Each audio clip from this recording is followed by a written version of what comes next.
ഹരേ കൃഷ്ണ. ഇനി നമുക്ക് രണ്ടാമത്തെ ശ്ലോകം നോക്കാം. കംസേന പ്രഹിതാ ഘോര പൂതനാ ബാലഘാതിനി ശിശുംശ്ചചാര നിഘ്നന്തി പുരഗ്രാമവ്രജാതിഷു. ഇനി നമുക്ക് പദങ്ങളുടെ അർത്ഥം നോക്കാം. ഇവിടെ കഴിഞ്ഞ ശ്ലോകത്തിൽ നന്ദഗോപര് ഗോകുലത്തിലേക്ക് പുറപ്പെട്ടു. ആ പോകുന്ന വഴിയിൽ നന്ദഗോപരുടെ വികാരങ്ങൾ, ഭഗവാനെ ആശ്രയിച്ചത്, ഇതൊക്കെയായിരുന്നു പറഞ്ഞിരുന്നത്. ഇനിയുള്ള 8 ശ്ലോകങ്ങളിലായിട്ട് ഈ സമയത്ത് നന്ദഗോപര് ഗോകുലത്തിലേക്ക് പുറപ്പെട്ട്, അല്ലെങ്കിൽ ആ വഴിയിൽ നന്ദഗോപരുടെ അവസ്ഥ പറഞ്ഞുവെങ്കിൽ ഗോകുലത്തിൽ എന്തായിരുന്നു ഈ സമയത്ത് നടന്നത്, ഗോകുല വർണ്ണനയാണ് ഇനിയുള്ള 8 ശ്ലോകങ്ങളിലായിട്ട് നമ്മൾ കാണാൻ പോകുന്നത്. ഇനിയും ഭഗവാന്റെ ലീലകൾ അക്ഷരാർത്ഥത്തിൽ തുടങ്ങാൻ പോവുകയാണ്. ഭഗവാൻ ഉണ്ണിയായി തുടങ്ങിയ ആ ലീലകളിൽ ആദ്യത്തെ ലീല, ഭഗവാന്റെ പല ലീലകൾ നമുക്ക് ഈ ഒരു ശ്രീകൃഷ്ണാവതാരത്തിൽ അല്ലെങ്കിൽ ഗോകുലത്തിലെ ലീലകളുടെ കൂട്ടത്തിൽ തന്നെ കാണാം. അത് തന്നെ തേടി എത്തുന്നവരുടെ ഓരോരുത്തരുടെയും ഭാവമനുസരിച്ച് ഭഗവാൻ പല രൂപത്തിലും ഭാവത്തിലും മാറുന്നത് നമുക്ക് കാണാവുന്നതാണ്. വളരെ മനോഹരമായ ഭഗവാന്റെ ലീലകളുടെ തുടക്കമാണ് ഈ ഒരു ശ്ലോകം മുതൽ ഇനി അങ്ങോട്ട് തുടങ്ങാൻ പോകുന്നത്. നമുക്കറിയാം, വളരെ ഭഗവാൻ എന്ന് പറയുന്നത് തന്നെ കപടബാല രൂപമാണ് ഭഗവാന്റേത്. ആ കാപട്യം, ആ നാട്യം ഭഗവാൻ തൻ്റെ ലീലകളിലൊക്കെ കാത്തു സൂക്ഷിക്കുന്നുണ്ട്. മികച്ച നടനാണ് ഭഗവാൻ. അതിനെ വെല്ലാൻ മറ്റൊരു നടനില്ല എന്ന് തന്നെ പറയാം. അത്രയും മികച്ച നാട്യമാണ് ഭഗവാന്റേത്. നല്ലൊരു നടൻ പല വേദികളിൽ പല വേഷങ്ങൾ കെട്ടുന്നതുപോലെ ഭഗവാൻ തന്നെ തേടിയെത്തിയ പലരുടെയും അടുത്ത് പല ഭാവത്തിലാണ് ഭഗവാൻ അനുഗ്രഹം ചെയ്തത്. ഭഗവാന്റെ ലീലകളൊക്കെ നിഗ്രഹം പോലും അനുഗ്രഹമായിരുന്നു എന്ന് നമുക്ക് കാണാം. ഹിരണ്യകശിപുവിനെ കൊന്നത്, കംസനെ കൊന്നത്, രാവണനെ കൊന്നത്, ഇതൊക്കെ ഭഗവാന്റെ അനുഗ്രഹ ലീലകളായിരുന്നു. ഭഗവാനിലേക്ക് തന്നെ അങ്ങോട്ട് ചേർക്കാൻ പ്രത്യക്ഷത്തിൽ നമുക്ക് ഭഗവാന്റെ നിഗ്രഹ ലീലകളായി തോന്നാമെങ്കിലും ഒന്ന് സൂക്ഷ്മമായി പരിശോധിച്ചാൽ അതൊക്കെ ഭഗവാന്റെ അനുഗ്രഹ ലീലകൾ തന്നെയായിരുന്നു. ഇവിടെ നമുക്കിനി ഈ ശ്ലോകത്തിൻ്റെ അർത്ഥത്തിലേക്ക് കടക്കാം. പദങ്ങളുടെ അർത്ഥം നോക്കാം. കംസേന, കംസേന എന്നാൽ കംസനാൽ, പ്രഹിത, പ്രഹിത എന്നാൽ അയക്കപ്പെട്ടവളും, ഘോര, ഘോര എന്നാൽ വളരെ ഭയാനക സ്വരൂപിണിയായിട്ടുള്ള, ഭയങ്കര രൂപിണിയുമായിട്ടുള്ള പൂതന. പൂതന എന്ന് പറഞ്ഞാൽ ഇവിടെ പൂതന എന്ന കംസ സഹോദരി, ക്ഷമിക്കണം, പൂതന എന്ന അസുര സ്ത്രീ. ഇവിടെ ഈ അസുര സ്ത്രീക്ക് പൂതന എന്ന പേരിട്ടത് പോലും വളരെ അർത്ഥവത്താണ് എന്ന് നമുക്ക് തോന്നും. കാരണം പൂതന എന്ന സജ്ജനങ്ങൾ അതിനെ വ്യാഖ്യാനിക്കാറുണ്ട്. പൂത എന്നാൽ പരിശുദ്ധി എന്നുള്ള അർത്ഥത്തിൽ. പൂതന പരിശുദ്ധി ഇല്ലാത്തവളാണ്, ഒട്ടും മനസ്സിൽ ശുദ്ധിയില്ലാത്തവളാണ്, കളങ്കമേറെയുള്ളവളാണ്, ദുർവിചാരങ്ങളുടെ മൂർത്തിമത് ഭാവമാണ് പൂതന. സാധാരണ രീതിയിലുള്ള ഒരു സ്ത്രൈണ്യത അല്ലെങ്കിൽ ഒരു സ്ത്രീഭാവത്തിലുണ്ടാകാവുന്ന ഒരു മൃദുല വിചാരങ്ങളില്ലാത്ത ഘോരരൂപിണിയാണ് പൂതന. അങ്ങനെയുള്ള ആ പൂതന ബാലഘാതിനി, കുഞ്ഞുങ്ങളെ കൊല്ലുന്നവളുമാണ്. പൂതനയുടെ ഏറ്റവും ഇഷ്ടപ്പെട്ട വിനോദമാണ് കുഞ്ഞുങ്ങളെ കൊല്ലുക എന്നുള്ളത്. അതാണ് പൂതനയുടെ ഉള്ളിൽ കിടക്കുന്ന വാസന. അങ്ങനെയുള്ള ആ പൂതന ഇവിടെയാകട്ടെ, ഇപ്പോൾ ഈ പൂതനയാണ് നമ്മൾ കഴിഞ്ഞ അധ്യായത്തിൽ നമ്മൾ കണ്ടിരുന്നു അല്ലേ, കംസൻ നിയോഗിച്ചിരിക്കുന്നത് ശിശുക്കളെ, കഴിഞ്ഞ 10 ദിവസത്തെ പ്രായമുള്ള കുഞ്ഞുങ്ങളെയൊക്കെ കൊന്നൊടുക്കാൻ നമ്മൾ കണ്ടിരുന്നു അല്ലേ. മഹാമായാദേവിയുടെ അടുത്ത് നിന്ന് തിരികെ കൊട്ടാരത്തിലെത്തി സഭ കൂടുമ്പോൾ അന്ന് ഈ പൂതനയടക്കമുള്ള മന്ത്രിമാരൊക്കെ പറഞ്ഞതനുസരിച്ച് 10 ദിവസം പ്രായമുള്ള കുഞ്ഞുങ്ങളെ കൊന്നെടുക്കാൻ തീരുമാനിച്ചിരുന്നു. അപ്പോൾ സ്വതവേ ഈ വാസന ഉള്ളിലുള്ള പൂതനയ്ക്കാണ് അതിനുള്ള നിയോഗം ഉണ്ടായത് പോയി കുഞ്ഞുങ്ങളെയൊക്കെ കൊന്നൊടുക്കിക്കോളൂ എന്ന് പറഞ്ഞത്. അപ്പോൾ സ്വതവേ ഉള്ളിൽ വാസനയുള്ള ഒരു അസുര സ്ത്രീക്ക് അതിന് അനുകൂലമായ സാഹചര്യങ്ങളും കൂടി വന്നപ്പോൾ അതങ്ങനെ പത്തി വിടർത്തി ആടാൻ തുടങ്ങിയ ആ അസുരഭാവമുള്ളിലെ, അസുരവാസന ഉള്ളിലെ, നമ്മൾ ഏതൊരു വിത്തും നമുക്കറിയാം, നമ്മൾ വിത്ത് മണ്ണിനടിയിൽ കുഴിച്ചിട്ടാൽ ഓരോ വിത്തിനും അതിൻ്റേതായ കാലമുണ്ട് അതൊന്ന് മുളച്ച് കിട്ടുന്നതിനായിട്ട്. എല്ലാ വിത്തുകളും ഒരേപോലെ ഒന്നിച്ചു മുളയ്ക്കുകയില്ല.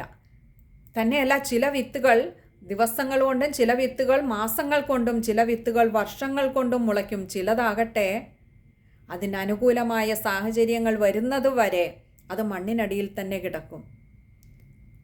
അപ്പോൾ കാലാകാലങ്ങൾക്ക് ശേഷമാകാം അത് മുളയ്ക്കുന്നത്. ഇതേപോലെ ഈ അസുര സ്ത്രീയുടെ ഉള്ളിൽ സ്വതവേ ഉണ്ടായിരുന്ന ഈ ആസുരിക ഭാവന, വാസന ഇവിടെ മുളച്ച് അങ്ങ് പന്തലിച്ച് നിൽക്കുകയാണിപ്പോൾ.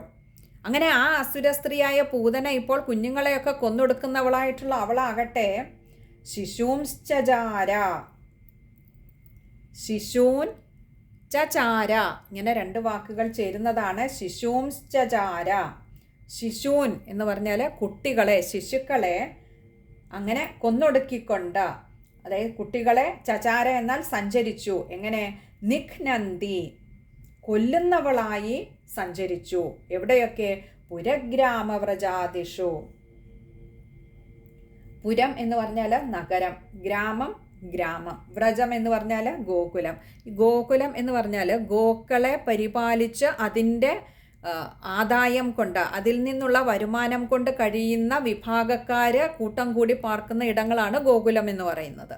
ഇവിടെ നമുക്കറിയാം, ഇവിടെ നന്ദഗോപരുടെ ആ ഒരു ഗ്രാമം അങ്ങനെ തന്നെയാണ് അല്ലേ. അവിടെ ഉള്ളവരൊക്കെ തന്നെയും ഗോക്കളെ മേച്ചും ഗോക്കളിൽ നിന്നുള്ള ആദായം കൊണ്ടും വളരെ സുഖമായി സന്തോഷമായി ഗോക്കളെ പൂജ ചെയ്ത് കഴിയുന്നവരാണ് അവരൊക്കെ. അപ്പോൾ അങ്ങനെയുള്ള ഗോകുലത്തിലും എന്നിവിടങ്ങളിലൊക്കെയും സഞ്ചരിച്ചു. അപ്പോൾ ഈ പൂതന തൻ്റെ ഉള്ളിലുണ്ടായിരുന്ന ആ വാസനയ്ക്ക് വളമിട്ട് തരും പോലെ കംസന്റെ ഭാഗത്ത് നിന്നും അങ്ങനെ ഒരു ഉത്തരവ് കൂടി വന്നപ്പോൾ, കുട്ടികളെ കൊന്നൊടുക്കിക്കോളൂ എന്ന് പറഞ്ഞപ്പോൾ അതീവ സന്തുഷ്ടയായി എല്ലാ ഗ്രാമങ്ങളിലും നഗരങ്ങളിലും ഗോകുലങ്ങളിലും നടന്ന് കുട്ടികളെ കൊല്ലുന്നവളായി അങ്ങനെ സഞ്ചരിക്കുകയായിരുന്നു ഈ പൂതന. ഇവിടെയാണ് പൂതനയുടെ കഥ തുടങ്ങുന്നത്. ഭഗവാന്റെ പൂതനാമോക്ഷത്തിൻ്റെ തുടക്കം ഈ പൂതനയിൽ നിന്നാണ്. ഭഗവാന്റെ ആദ്യത്തെ ലീല ഒരു സ്ത്രീയിൽ നിന്നാണ്. ആദ്യത്തെ വധവും ഒരു സ്ത്രീവധമാണ്. അതുകൊണ്ട് തന്നെ, കാരണം ഭഗവാന്റെ ലീല തുടങ്ങാൻ ഇവിടെ ഒരു നിമിത്തമായത് പൂതനയാണ്. ആദ്യത്തെ വധവും പൂതനയിൽ നിന്ന് തന്നെയാണ്. മോക്ഷമാണെങ്കിലും ആദ്യം കൊന്നത് ഒരു സ്ത്രീയെയാണ്. നമ്മൾ ശ്രീരാമചന്ദ്ര ഭഗവാന്റെ അവതാരം നോക്കിയാൽ അവിടെയും ഭഗവാൻ ആദ്യം കൊല്ലുന്നത് ഒരു സ്ത്രീയെയാണ്, താടകയെ. അപ്പോൾ ഇവിടെ ആ പൂതന നിമിത്തമായി ഭഗവാന്റെ ലീലകൾക്ക് കളമൊരുങ്ങുമ്പോൾ അതേ പൂതനെ ഏത് ഭാവത്തിൽ തന്നെ സമീപിച്ചു, അതേ ഭാവത്തിൽ തന്നെ പൂതനയ്ക്ക് മോക്ഷം കൊടുത്ത് തൻ്റെ ലീലകൾക്ക് തുടക്കം കുറിക്കുകയാണ്, നാന്ദി കുറിക്കുകയാണ് ഇവിടെ ഭഗവാൻ ചെയ്യുന്ന. ആ പൂതനത ഭഗവാനെ തേടിയെത്താൻ സമയമായിരിക്കുന്നു. ഏതൊരു വാസനയും അതിൻ്റെ പാരമ്യതയിൽ എത്തിക്കഴിഞ്ഞാൽ അവിടെ നിന്ന് പിന്നെ അതിനൊരു ചലനമുണ്ടാകാതെ തരമില്ല.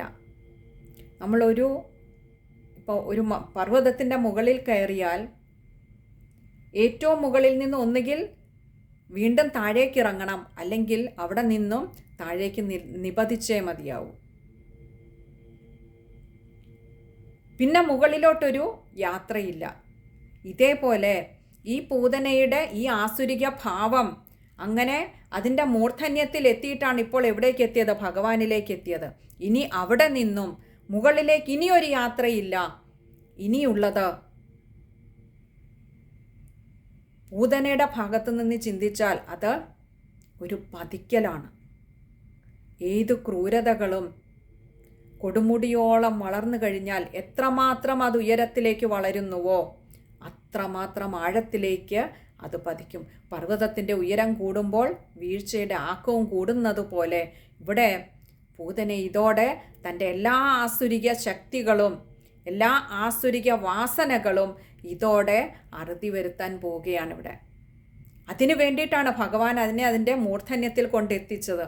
തന്നെയല്ല, പൂതനയ്ക്ക് കിട്ടിയ ഒരു ഭാഗ്യവുമാണ് ഭഗവാനെങ്കിലേക്ക് എത്തിച്ചേരാനായി എന്നുള്ളത്, ഭഗവാനെ ഒന്ന് കാണാനായി എന്നുള്ളത്. അവിടേക്ക് ഇതാ നമ്മളിനിയും കഥകൾ വരുന്നുണ്ട്. നമുക്കപ്പോൾ അത് വിശദമായി തന്നെ നോക്കാം. ഇനി നമുക്ക് ആ ശ്ലോകം ഒന്നുകൂടി ഒന്ന് നോക്കാം. കംസേന പ്രഹിതാ ഘോര പൂതനാ ബാലഘാതിനീം ശിശുംശ്ചചാര നിഘ്നന്തി പുരഗ്രാമവ്രജാതിഷു. ഇനിയും ആ ശ്ലോകം വായിക്കുമ്പോൾ ശ്രദ്ധിക്കേണ്ട കാര്യങ്ങളാണ്.